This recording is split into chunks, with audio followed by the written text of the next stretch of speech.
আসসালামু আলাইকুম। শুরু করছি চিত্তচিরে চৈত্র মাস, লেখনীতে মম সাহা, পর্ব সংখ্যা ১। চাঁদনি আপার দেবর আমার বুকে হাত দিয়েছে আপা।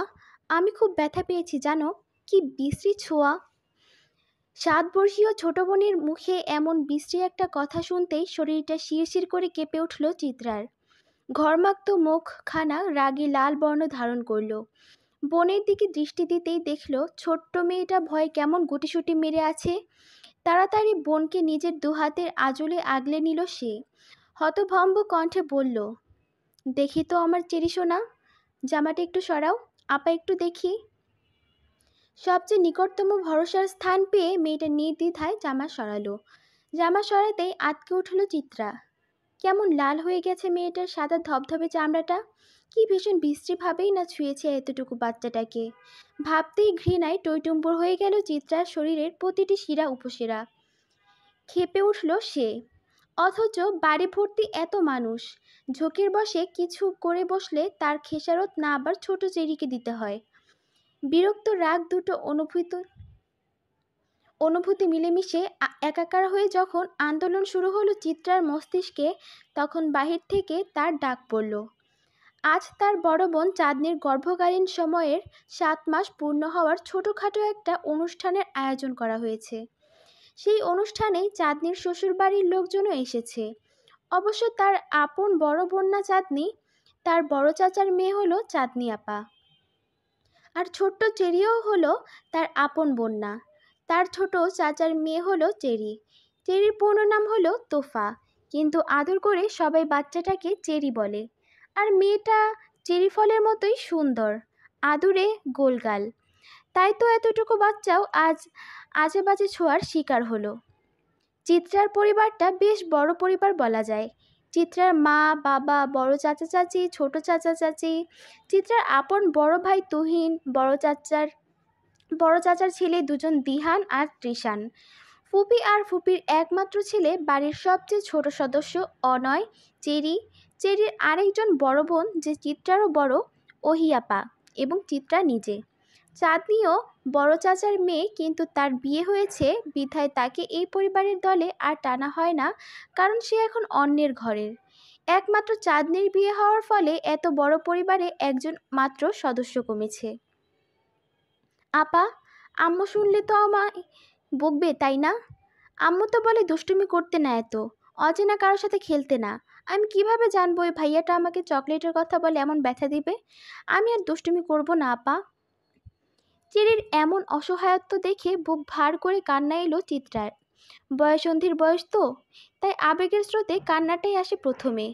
কিন্তু সে কাঁদবে না মেয়েটার সামনে, তাহলে মেয়েটা আরও বেশি ভয় পেয়ে যাবে। কণ্ঠনালীতে আটকে থাকা কান্নার স্রোতটা গিলে ফেলল চিত্রা।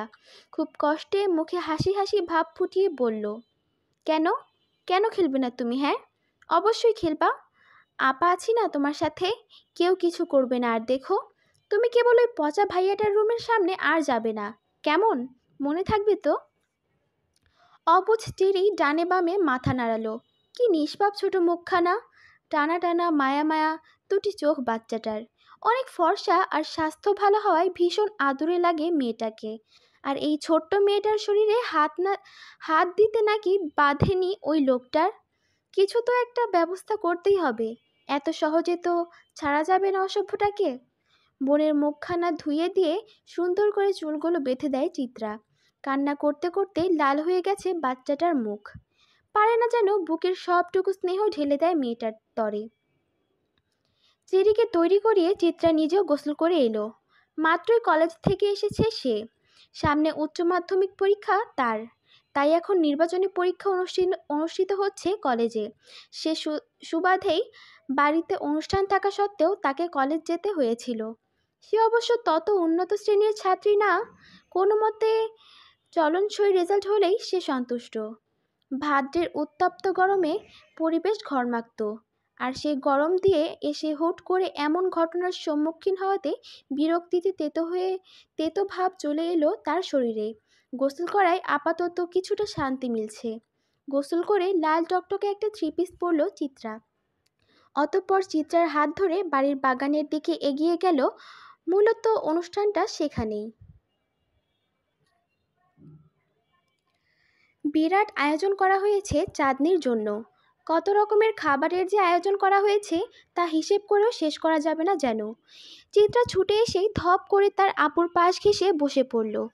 চিত্রাকে দেখে ভারী পেটের গোলগাল ফর্সা ধপধপে চাঁদনি মুচকি হাসল। বাম গালটা টেনে বাম গালটা টেনে দিয়ে বলল, কই ছিলিস চিতাবাঘ? এতক্ষণ লাগিয়ে কি পরীক্ষা দিয়েছিস শুনি? পরীক্ষাকে এত সিরিয়াসলি নেওয়ার মেয়ে তো তুই না। কি ব্যাপার শুনি? বড় আপার দিকে আর চোখে তাকিয়ে মুখ বাঁকালো চিত্রা। বেশ ভাব নিয়েই বলল, তোমাদের মতন জর্জ ব্যারিস্টার হওয়ার মতন ছাত্রী হয়তো না, তাই বলে পাস মার্কটা তুলব না? বাবাকে তো চেনো, ফেল করার অপরাধে না আবার জেলে দিয়ে দেয়। নিজের ক্ষমতার যে দাপট দেখায় সে। চিত্রার কথায় হাসলো চাঁদনি।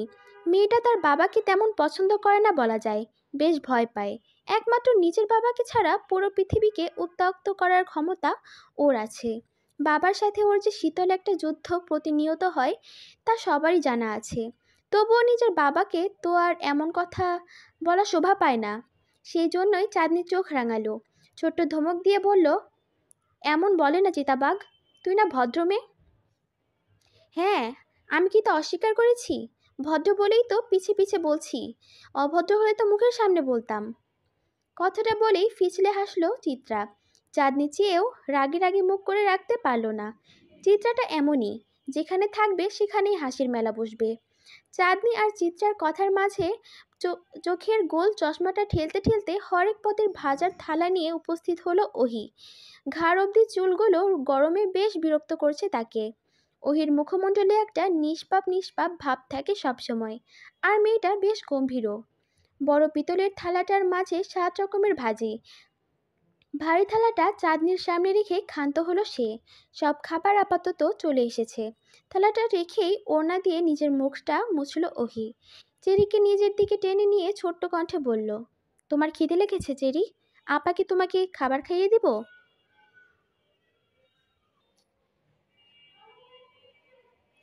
ছোট্ট চেরি ওহির কোমরের দিকে জামা আঁকড়ে ডানে বামে মাথা নাড়িয়ে বলল, বড় আপার খাওয়া হোক, তারপর আমি খাবো। চিত্রা আপা খাইয়ে দেবে। চেরির কথাটা ভালো লাগলো না ওহির। বিরক্তিতে নাক মুখ কুঁচকে বলল, তোমার চিত্রা আপা নিজের খাবার নিজে খেতে পারে নাকি যে তোমাকে খাইয়ে দেবে? ওহির কথায় মুখ ভেঙচি কাটল চিত্রা। চেরির দিকে তাকিয়ে মুখ ফুলিয়ে বলল, তোমার মেঝো আপা অনেক খেতে পারে বুঝলা, তাই তো এমন কাঠির লাহান শুকনা। এই চিত্রা, কেমন ভাষা ব্যবহার করিস বাড়িতে? তোর সাথে থেকেই চেরিও এসব শিখে। ওহির নাক মুখ ছিটকানোর কথায় ফিক করে হেসে দিল চিত্রা। হাসতে হাসতেই বলল, ছোট আপা, তুমি তো শিক্ষক হবে তাই না? তোমার সাথে পারফেক্ট মানাবে সেই পেশা। এখনই তোমার মাঝে একটা মাস্টারনি মাস্টারনি ভাব আছে। সমস্যা নাই, তুমি আমাদের দিয়েই প্রথম প্র্যাকটিসটা করতে পারো, আমরা মাইন্ড করব না। চিত্রার কথার তালে চাঁদনিও হাসল। ওহি কপাল কুঁচকে দাঁড়িয়ে রইল উত্তরবিহীন। চিত্রার সাথে কথা বলাটাই একটা বোকামি, আর ওহি বরাবরই নিজেকে ভীষণ চালাক দাবি করে। পুরো বাগান ভর্তি নিজেদের বাড়ির মানুষেই গিজ গিজ করছে। মাত্রই অনুষ্ঠান শুরু হবে। হুট করে কোট প্যান্ট পরা চাঁদনির দেবরটা হাজির হলো। ধপ করে বসে পড়ল চিত্রার পাশে। তাকে দেখতেই কুটিয়ে গেল ছোট চেরি। চিত্রাও হাসি হাসি মুখে অমাবস্যা নামলো। মুখ আধার করে সে চাঁদনির পাশ থেকে উঠে চেরির সাথে দাঁড়ালো। চাঁদনির দেবর মহিন সবার দিকে তাকিয়ে কেমন হাসলো। গদগদ কণ্ঠে চিত্রার উদ্দেশ্যে বলল, আরে আরে বেআইন সাহেবা, উঠে পড়লেন যে? আমার পাশে বসলে কি ক্ষয় হয়ে যাবে নাকি শরীর? চিত্রা মুখ বাঁকালো, অন্যদিকে তাকিয়ে বলল, আপনার তো অনেক কারেন্ট, যদি শক খেয়ে যাই। চাঁদনি কোনো মতে নিজের হাসি মুখ বজায় রাখল। বোনের এমন ভঙ্গির কথা তার যে তত পছন্দ হয়নি সেটা প্রকাশ না করার আপ্রাণ চেষ্টা চালালো। চিত্রার বড় ভাই তুহিন এগিয়ে এলো বোনদের দিকে। বেশ গম্ভীর স্বরে বলল, চিত্রা, যা তো একটু ছাদে, ছাদের মরিচ গাছ থেকে কালো কালো কয়েকটা মরিচ তুলে আন। জানিস না চাঁদনিটা মরিচের ঘ্রাণ পেলেই খুশি হয়ে যায়। জানিয়ে আয়। ভাইজান, বড় আপার পেটের ছোট্ট বাবুটা ঝাল খেতে পারবে? চেরির প্রশ্নে হাসল তুহিন, মাথায় আদুরে আদুরে হাত বুলিয়ে দিল, দিয়ে বলল, হ্যাঁ খেতে পারবে চেরি। ও তো খুব সাহসী বাবু, তাই পারবে। ঝাল না খেলে বড় হবে কিভাবে? ঝাল না খেলে বড় হওয়া যায় না বুঝি? এই জন্যই কি বাহার ভাই এত ঝাল খায়? তাই তো বলি বাহার ভাই অত বড় কেন? তুহিন মিষ্টি হেসে চেরির গাল টেনে দিল, অতঃপর চোখের ইশারায় চিত্রাকে মরিচ আনার তাগাদা দিল। যেই না চিত্রা যেতে নিবে, তন্মধ্যেই চিত্রার বড় চাচি হাজির হয়। ব্যতিব্যস্ত কণ্ঠে বলে, আহা, দুপুর হয়ে এলো যে, অনুষ্ঠান শুরু করতে হবে। চিত্রামা, যা তো বাহারকেও ডেকে আন। এক দৌড়ে যাবি আবার এক দৌড়ে আসবি, যা। চিত্রা মাথা দুলিয়ে ছুট লাগালো ছাদের দিকে, তবে যাওয়ার আগে চেরিকে ছোট আপার সাথে থাকার নির্দেশ দিয়ে গেল। ছাদে টুকটাক সবজি গাছের পাশাপাশি অনেক রকমের ফুল গাছ অবস্থিত। বিভিন্ন ধরনের ফুল সংগ্রহ করাই যেন চিত্রার কাজ। তার ভীষণ ভালো লাগে এই কাজ করতে। তাই তো ছাদে প্রবেশ করার সাথে সাথেই পা বাড়ালো ফুল গাছগুলোর দিকে। কয়েকদিন আগে 3টি নতুন ফুলের চারা গাছ লাগিয়েছিল। আজ সব আজ সবগুলোরই কি সুন্দর হাসি হাসি ফুটন্ত মুখ দেখা যাচ্ছে। চিত্রা মুগ্ধতা সামলাতে না পেরে পত্রলেখা, মৌসন্ধ্যা আর রঙ্গন ফুলের গাছ থেকে একটা একটা করে ফুল ছিঁড়ে নিল। এই ফুলের গাছগুলো তত সহজলভ্য নয়। কিছুদিন আগে যখন সে এই 3টা ফুলের গাছের জন্য হা হুতাশ করছিল, তখনই ছাদে দেখা যায় এ ফুলের গাছ। চিত্রা জানে ভাইজান বা বড় চাচা ছাড়া কেউ এ কাজ করবে না, কারণ তারা দুজনেই চিত্রার সকল আবদার পূরণ করার জন্য সর্বদা সচেষ্ট থাকে। আর চিত্রার আবদারটাও যেন তাদের কাছেই। আনমনেই ফুলগুলো মাথায় গুঁজতেই পিছন থেকে ভরাট পৌরশালী কণ্ঠ ভেসে এলো, এই মেয়ে, ফুল ছিঁড়ছ কেন? গাছের ফুল গাছেই শোভা পায়, তাকে ছিঁড়ে নিজের চুলে গোজার মধ্যে কোনো মহত্ব নেই। গম্ভীর পুরুষালী কণ্ঠের এমন ধমকে বিরক্ত হলো চিত্রা। সেই বিরক্ত ভাব কপাল কুঁচকে ঝেড়ে ফেলে বলল, গাছটা কি আপনার? গাছটা কি তোমার? তোমারও না। গাছটা বর্তমানে যেখানে অবস্থানরত, যে মাটির উপর দাঁড়িয়ে আছে, গাছটা এখন তার। লোকটা যে বরাবরই যুক্তিতে পারদর্শী তা জানে চিত্রা। তাই এই গম্ভীর মানবকে বিব্রত বোধ করাতে কুটিল হেসে বলল, তাহলে আপনিও তো আমাদের বাড়িতে অবস্থান করছেন, তাহলে আপনি কি আমার? ছেলেটা হাসল। চিত্রার মাথায় যে অসৎ বুদ্ধির ছড়াছড়ি সেটা তার ভালোই জানা আছে। তাই 2 আঙ্গুলের মাঝে সিগারেটটার শেষ টান দিয়ে ধোঁয়াগুলো আকাশপানে উড়িয়ে কেমন সতর্ক কণ্ঠে বলল, আমায় জ্বালাতে এসো না মেয়ে, নিজেই জ্বলে যাবে। চিত্রা মুখ ভেঙচি কাটল, গোমরা মুখে বলল, নিচে আবার অনুষ্ঠান শুরুর পর্যায়ে, আপনাকে ডাকছে বড় চাচি। আমি গিয়ে কি করব? তোমার আপা কিভাবে এত খাবার খায় সেটা দেখব? চিত্রার পারদে পারদে বিরক্তির ভাব বাড়ল। মরিচ গাছের দিকে যেতে যেতে বলল, একদম আপনার গা ছাড়া ভাব আমায় দেখাবেন না। যেতে মন চাইলে যাবেন, না হয় যাবেন না। অনুষ্ঠান তো আর আমার না যে আপনার হাতে পায়ে ধরে নিয়ে যাব। আর তাছাড়া আপনি তো সবসময় বাসায় থাকেন না, আজ আছেন বলেই ডাকছে। আমি গেলে তো তোমার হিটলার ভাব নাক মুখ কুচকাবে। যাই একটু ওনার শিরার উপশিরার বিরক্ত ছাড়িয়ে আসি। চিত্রার কোনো উত্তর দিল না। মরিচ গাছের দিকে এগিয়ে গেল সে। লোকটার বাউন্ডুলে ছন্ন ছাড়া ভাবটা ঠিক পছন্দ না তার।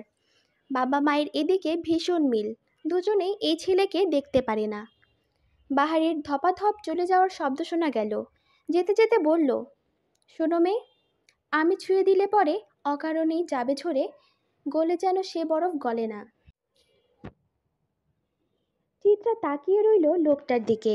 শ্যামলা ছিপছিপে গরনের লোকটার এমন ক্ষুদ্র ক্ষুদ্র জিনিসগুলোই যেন বয়সন্ধির আকর্ষণ। মাথা ভর্তি ঝাঁকড়া চুলগুলো কেমন হেলে দুলে পড়ছে। সিগারেট ফুঁকে যাওয়া পোড়া ঠোঁটও যেন আরেক প্রকারের মাদকতা আছে। পুড়ে যাওয়া গাঢ় খয়েরি রঙের ঠোঁটটাকে বহুরূপী ডালিয়া মনে হয়। চিত্রার ভাবনার মাঝেই নিচ থেকে হইচই ভেসে এলো। চিত্রা দৌড়ে ছাদের কার্নিশ ঘেঁষে নিচে তাকাতেই দেখল মহিন গাল ধরে দাঁড়িয়ে আছে, আর তার সামনে বেশ গা ছাড়া ভাব নিয়ে 2 হাত পকেটে গুজে দাঁড়িয়ে আছে বাহার। উফ, সত্যিই লোকটা জ্বালিয়ে দেবে একদিন।